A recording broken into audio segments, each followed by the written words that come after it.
This is a group of young, talented players who once rose to the pinnacle of European competition with the football club Ajax, but eventually they went their separate ways. What happened to these players after they left Ajax? Did they go on to conquer the footballing world, or did their careers take unexpected turns? It all began in the 2018-2019 season when Ajax shocked the footballing world with a group of homegrown players and smart acquisitions. They narrowly missed getting to the Champions League finals. In that run, they had also defeated the previous season winners Real Madrid and Juventus, led by Cristiano Ronaldo. However, like many great Ajax teams before, this squad was broken up soon after their incredible season. To begin with, let's take a closer look at what happened to the key players from that team. Starting with the midfield maestro, Frenkie de Jong. During Ajax's incredible run in the Champions League, Frenkie de Jong was the main guy of the Ajax team, displaying his composure on the field, his vision and his will to break free from the pressure. He was 22 years old at the time and had only managed a young Ajax side to the semi-finals of the Champions League with outstanding displays that had caught the hearts of many fans. His smooth ball control and passing accuracy had a significant impact on the field in matches against Real Madrid and Juventus. Overall, he has played a total of 89 matches for Ajax, where he scored 5 goals and provided 10 assists. And so his brilliance did not go unnoticed.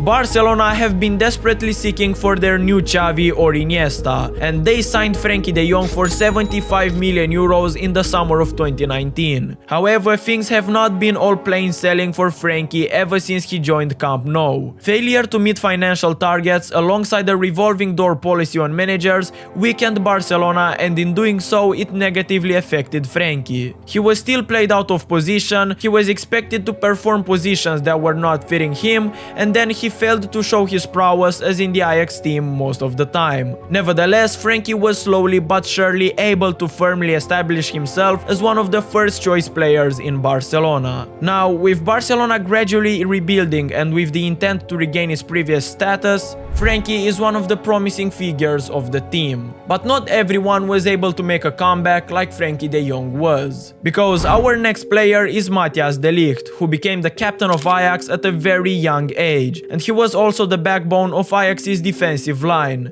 He played for Ajax at the young age of 19 and exhibited the leadership of a much older man. So Juventus bought him for a staggering 75 million euros and wanted him to become their defensive mainstay for the following 10 years. However, de Ligt's time in Italy was not perfect. He had perhaps one of the best seasons of his career. In his first season he enjoyed massive success, but his year was cut short by injuries and a defensive position that was not suited for him. Thus, he did not manage to go up to the expected level. Then he joined Bayern Munich in 2022 after 3 seasons at Juventus. He joined a strong team fighting for trophies. At the time, he played 53 official games for the champions of Bavaria, showing good promise and even scoring 5 goals. But although he was constantly performing well on the pitch, de Ligt did not seamlessly fit into the Bavarians' tactical approach. This resulted in his transfer to another football giant, Manchester United, at the start of 2024. United had several players who were already playing big roles in their defensive line, such as Lisandro Martinez and Harry Maguire. De Ligt merged into this defensive lineup, aiming to make a significant impact on the field. However, Manchester United had already witnessed many failures, and that victim was de Ligt. For some time, he has not been able to raise his performance to the expected standards of the Old Trafford team. Therefore, he is struggling to showcase his true potential here on this team. And once known as one of the most promising center-backs in football, de Ligt failed to rediscover himself and put impressive displays after leaving Ajax. But he wasn't the only one who regretted leaving Ajax and joining Manchester United. Here is another former Ajax star, Antony. Similar to de Ligt, Antony learned from Ajax and then moved to Manchester United to become even more popular, win more matches and earn a better salary. He was very talented and skilled when handling and dribbling the ball. Plus, he was incredibly fast. Antony displayed nearly all the features of the Brazilian samba football. For Ajax, Ajax, he played 82 matches, scoring 24 goals and providing 22 assists, which is quite impressive. However, in 2023 he was signed for the biggest fee by Manchester United, as it also happened with many other stars in the past. Antony was convinced to leave Ajax to take up an offer that comes with playing for the English club. Unfortunately, things took a turn at Manchester United. Because of the drawbacks and rigidity of the Premier League, he ended up failing to give the desired performances, which was also the reason as to why he wasn't in the starting lineup anymore. And this is how a player with immense potential has faded. Now let's turn our attention to another former Ajax key player, who also struggled to showcase his true potential after leaving Ajax. We are talking about Hakim Ziyech. He was just 23 years old when he was bought by Ajax from FC Twente. He was one of the most aggressive players in the attack on the Moroccan national team. He was the one who could combine speed, technique and flair in a style that can appropriately be described as a package deal. Due to his versatility, he successfully played in several positions. However, he was at his best during the remarkable 2018-2019 Ajax, which was a resounding success for the year in question. Ziyech was incredible, a prominent figure of Ajax's offense. His creativity and class emerged to leave the air advice as he scored 9 goals, plus provided 15 assists, making him certainly one of the most creative football players that have played in the Dutch league. He also scored 2 goals and 3 assists in the Champions League,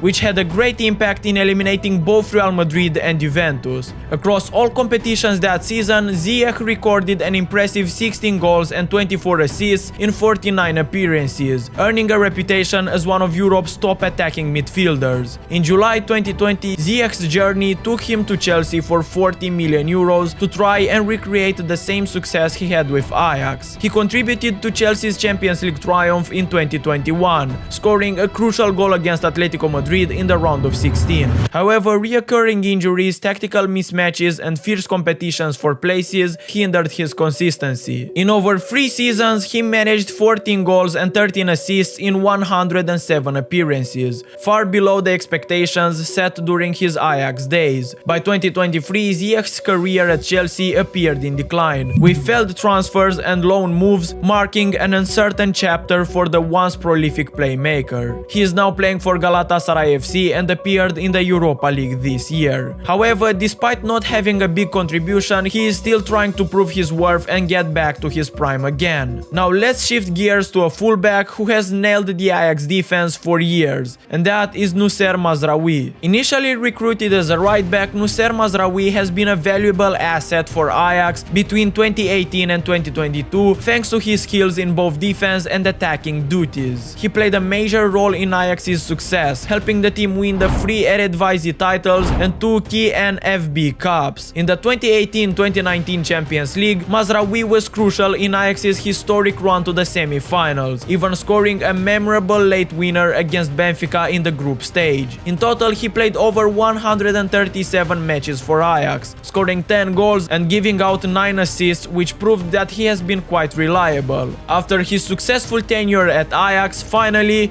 Noussair Mazraoui moved to Bayern Munich in 2022. While at Bayern, he was able to play a total of 55 games. He scored 1 goal and gave out 8 assists. This is not bad, but if you compare the expectations from a team like Bayern, it's not really what you can label as the best. This is why he had to follow De Ligt's footsteps and move from Bayern to Manchester United in the next transfer window, in 2024. While he was consistent in playing good football in the English Premier League, he couldn't perform as a great player at United. Now, this impressive player, of course, is light years away from even the potential phase of his career. But I know you're wondering why players like Antony, De Ligt and Mazraoui went to Manchester United. The reason is that Manchester United have been struggling for years and they desperately needed players to fix their system. For that reason, potential talents such as Antony, De Ligt and Mazraoui came to Manchester United, because the club needed to be rebuilt after years of poor performances. United had quality coaches and players but could not be a top club, thus making them move for big names from the other teams. Surprisingly, they managed to sign several players from Ajax's incredible 2018-2019 squad, including Donny van de Beek, Lisandro Martinez and Andre Onana, along with their former coach Erik ten Hag. But you already know that they didn't work out at the club. The team further failed to deliver, and just like the club, many of these players enjoyed their downfall. Even Ten Hag, despite his success at Ajax, he couldn't turn things around, with the team failing to secure a top 6 finish in the Premier League. It's a tough situation for everyone involved. But it does not end there. Another former Ajax forward, Dusan Tadic, is now playing for Fenerbahce. This guy was a vital part of Ajax's magical 2018-2019 squad, and just like others, he couldn't manage to showcase his class after leaving the club. This season he played 55 games and scored 17 goals in the Turkish league, which is a far cry from his best days. And that's how the golden generation of Ajax has fallen apart. The players that once could have well been in the contention of the Ballon d'Or are not even making the list now. So what do you think about them? Can they make a comeback? Tell me in the comments down below.